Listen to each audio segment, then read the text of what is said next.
There are a lot of scary stories on Reddit, and a lot of those stories have to do with skinwalkers. Skinwalkers are creatures that can take the form of any animal or person they choose, and the stories people share about them are genuinely terrifying. By the way, my name is Nexium, and I am trying to hit 1K by the end of the year, so please subscribe. It really does mean a lot. But with that out of the way, let's just get into it. It was trying to lure me into the woods. Background: I'm a female, and this occurred 2 years ago when I was 18. This takes place in Maine. Every summer, my family and I go up to camp in Dedham/Ellsworth, Maine. It's about a 3-hour drive from my house. The camp itself is about an hour from the nearest town. I've been going to this camp my entire life. My family owns it, and have never had an incident like this happen before. I was watching TV in the middle of the night.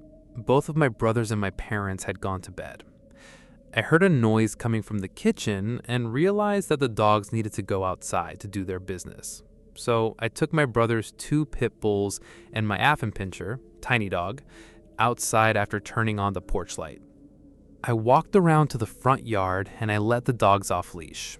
It's so incredibly dark in the woods in Maine that the porch light really only illuminated the porch and nothing else, so I tried to keep an eye on them. I was momentarily distracted when I saw a loon, wild bird, on the lake. When I looked back, I saw that the pit bulls were both looking at something in the woods. I couldn't see what it was, but I assumed they'd seen a squirrel or a raccoon. It was then that I realized I didn't see Alfie anywhere. She's an awfully small dog, and she's completely black. I called for her a few times and heard some soft whimpering right where the dogs had been looking earlier. I took a couple steps in that direction and called for her again, worried that she may have gotten her paws stuck between the rocks or gotten stuck in a snake hole. Suddenly, I felt something moving behind me. I whipped around and looked down, and it was Alfie.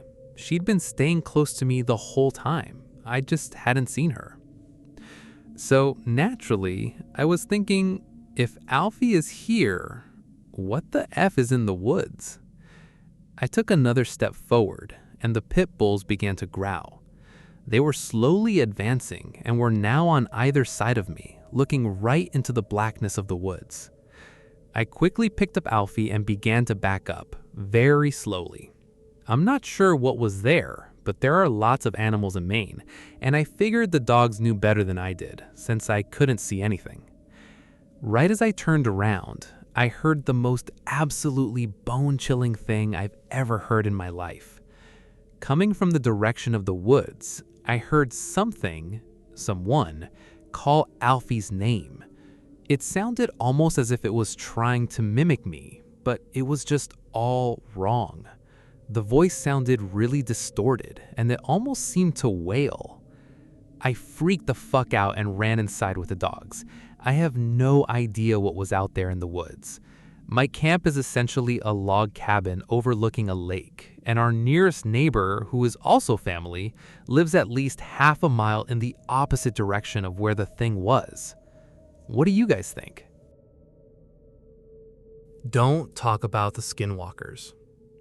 I have a story. It isn't mine, but it happened to my uncle. He used to tell this story when we went camping, and it scared the lights out of me every time I heard it. We live in Utah, and my uncle, Mark, went on a mission at 19. They sent him to an Indian reservation in Arizona. They paired him up with a companion named Carl. When they first got there, there was a huge rift with the locals on the reservation, with them being there. They didn't want my uncle and Carl staying on the reservation grounds. Eventually, they came to a compromise that they would stay on the outskirts in a trailer. This reservation wasn't very big and was located next to a heavily wooded area. The first night, they were trying to sleep when all of a sudden their trailer started to shake violently back and forth. Startled and not sure what was happening, they climbed under their table for cover. Mark could distinctively hear someone pushing it from both sides of the trailer, like a group of people. After about 5 minutes, it stopped. That next day, they made rounds on the reservation and were talking to the locals. Carl made a comment to one of the families that their trailer was shaking that night before. The family got very quiet and then told them to leave. They thought it was strange, but didn't think much of it. The next night, it happened again. They awoke to their trailer shaking back and forth. Again, they climbed under their table until it stopped. This went on for 2 more nights. Anytime they tried to talk to anyone about it, they got quiet and told them to leave. Mark started thinking that due to the tension of their arrival, the locals were doing this to scare them off the reservation. They then go into a convenience store, and they were talking together about how frustrated they were with the situation. The clerk overheard and said, "They can't talk about it. It's forbidden." Confused, they asked him, "Can't talk about what?" The guy continues to tell them about the Skinwalkers. He says they are evil demons that were once Native American witches. If they talk about it, the Skinwalkers will come for their souls. They just walked out of there baffled. They thought it was another scare tactic. So that night, when the shaking started again, my uncle decided to be brave and confront them. He went to the trailer door, flew it open, and yelled, "Hey!" When he did that, he saw these 3 animals run off. 2 were a wolf, 1 was a bear, but they looked strange, almost with human features. As he watched them run towards the trees, all 3 stood up on 2 legs and walked slowly towards the trees, making a human cackling laugh. It scared him so bad that they called their mission president that next morning and asked to be moved. They were relocated that day. For a year, nothing happened. One day, they announced that Carl was being relocated to another city, and Mark was getting a new companion, Jimmy. They had to drive for about an hour to pick Jimmy up from the airport. The road they traveled went through the boundaries of the reservation. They arrived at about 8 p.m. and met Jimmy, and they go to leave. The mission president tells Jimmy, "We are driving through a dangerous area at night, so we can't make any stops. If you need to use the restroom, you need to go now." Jimmy says, "I am fine." The mission president gets serious enough to even freak out Mark. "I am not kidding. Go do your business." Jimmy was insistent he was fine, so they hit the road. As they were about 30 minutes into the drive, they were going through the area of the reservation boundaries. Jimmy starts complaining that he needed to pee badly. The mission president says, "We can't stop here. You'll have to hold it." Jimmy keeps going on, "I really can't hold it." So the mission president stops the car and says, "Okay, but you will do your business next to the door, and if I say get into the car, you better get into the car fast." With a look of confusion, Jimmy says, "All right," opens the door and starts to do his business. About 5 seconds later, the mission president says nothing and just yanks Jimmy into the car and floors it. Jimmy and Mark start freaking out. What is going on? The mission president says nothing and just increases his speed. All of a sudden, Mark sees something next to the car to his right. A giant wolf-looking man was running on 2 feet next to the car. Mark looked at the speedometer. They were going over 60 miles an hour and still increasing. The wolf creature kept right next to the car for 10 minutes until it finally took off into the trees.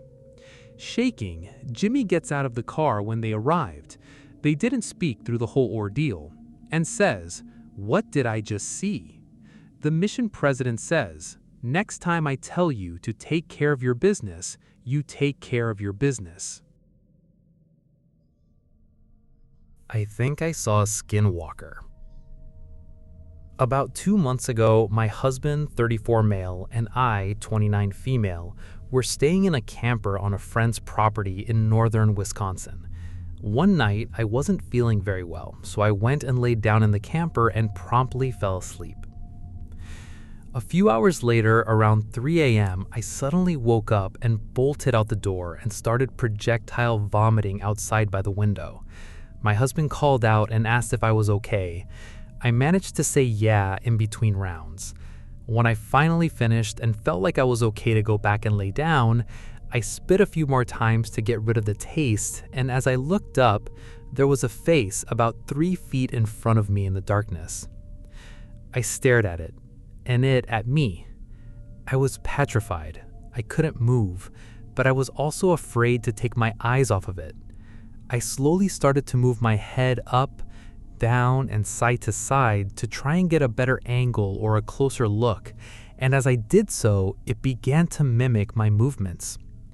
There we were, in the darkness of the forest, bobbing up, down, back, forth, slowly leaning closer and closer to one another as we try to figure each other out. I stared straight into its cold, hollow eyes. I couldn't look away in fear of what would happen if I did. It stared back at me, almost as if it didn't know what I was either. It was too dark to make out any features, but the face had the shape of a human face, but what I could see from behind the truck just looked hunched over and distorted. We stayed that way for what felt like forever, until I finally managed to call out, "Babe." "Yeah," my husband responded. "There's something out here," I said, only slightly raising my voice. "What?" he asked. "I don't know, some kind of animal. I'm not sure, but I'm afraid to move. It's just watching me," I whispered, almost to myself. He opened the door of the camper and looked out into the darkness. "Where?" he asked, unable to see what I was seeing. "It's right in front of me, just watching," I told him, bewildered that he couldn't see it. He grabbed the flashlight and shined it in front of me, and it was gone. There was nothing there. I never saw it leave. It kept its cold, dead gaze the whole time. How could it not be there? I am still very confused by this interaction. I know it was there. I saw it. It wasn't a dream, and I know I wasn't hallucinating. Can anybody tell me what they think it was? I whistled in the woods, and something whistled back. This is a true story. About 2 years ago, my boyfriend at the time and I decided to go on a hike right before the sunset. Which, yes, sounds dumb, but it's something we had done multiple times before with no issues. There was something about the eeriness of the woods at night that I liked, not so much my boyfriend thought. To start our hike, we had to go through really tall plants and bushes. We were practically in the middle of nowhere. About a mile into the hike, we came across some abandoned structures and sat down to take a breather.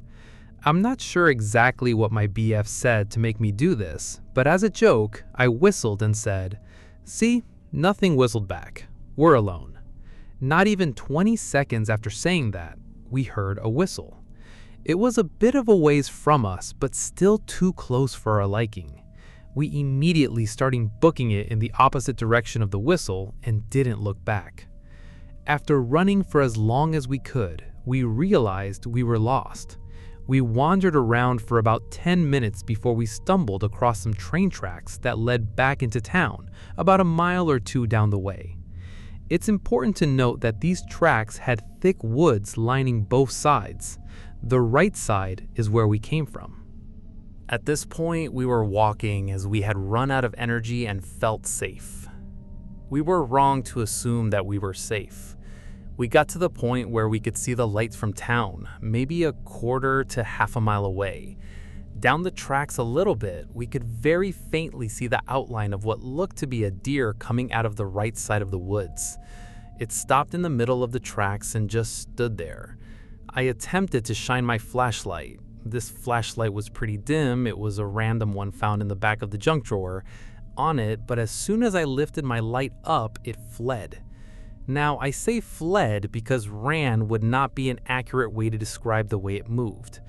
The best way I can describe it is that it looked like it had 4 broken legs and its body was very low to the ground, yet it had unbelievable speed. It almost looked like a bent and twisted monster out of a horror movie. I shined my light into the woods to the left of us, as that's where it had ran, and when I did, I saw 2 glowing eyes that looked to be at least 10 feet in the air. My boyfriend said, "What is that?" in a very concerned tone. I told him, "I don't know, don't look at it, just run."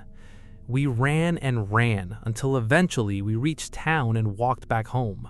This happened about 2 years ago, and I've tried to come up with logical explanation after explanation of what I saw that night, and still to this day, I can never find a solid logical answer other than it being something paranormal. I refused to believe what I had seen for a long time, but I know what I saw, and I know I'm not crazy, as there was another person that witnessed the same thing as me. My BF never spoke of it again and refused to speak about it when I would talk about it. I never went hiking at night after that day.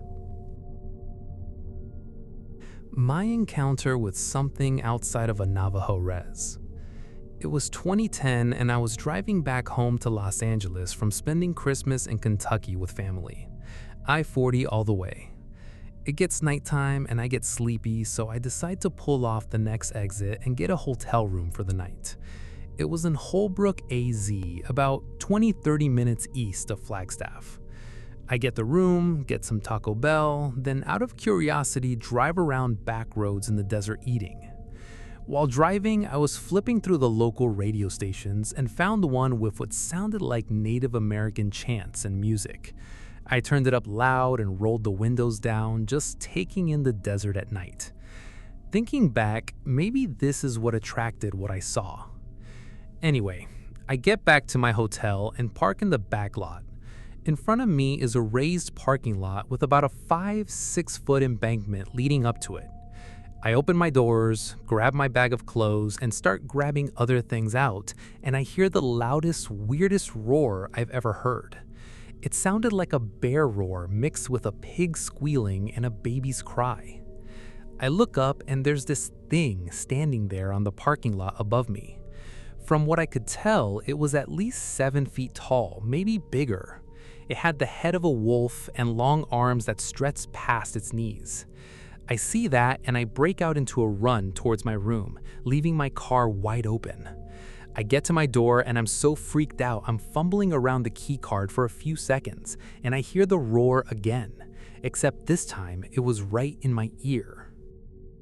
I finally get the door open, lock it, take all the sheets off the bed, take them in the bathroom, and lock that door too. I ended up sleeping in the tub that night. I spent most of the night researching things on the internet, and that's when I learned about skinwalkers. And where I was staying was right on the edge of a Navajo reservation. Luckily, I made it through the night without incident, and incredibly, nothing was stolen from my car. I had thousands of dollars of music equipment in the back, and the doors had been wide open all night since I ran from that thing. I barely slept, and as soon as the sun was up, I got the hell out of there. I had to stop at a gas station/liquor store in Holbrook before I could get on the interstate, and they didn't open until 7 a.m., but there was already a line out front waiting for liquor, I guess. So I'm waiting in line with everyone else, and a guy strikes up a conversation with me. Asks about where I'm from, what I'm doing so close to the res, etc.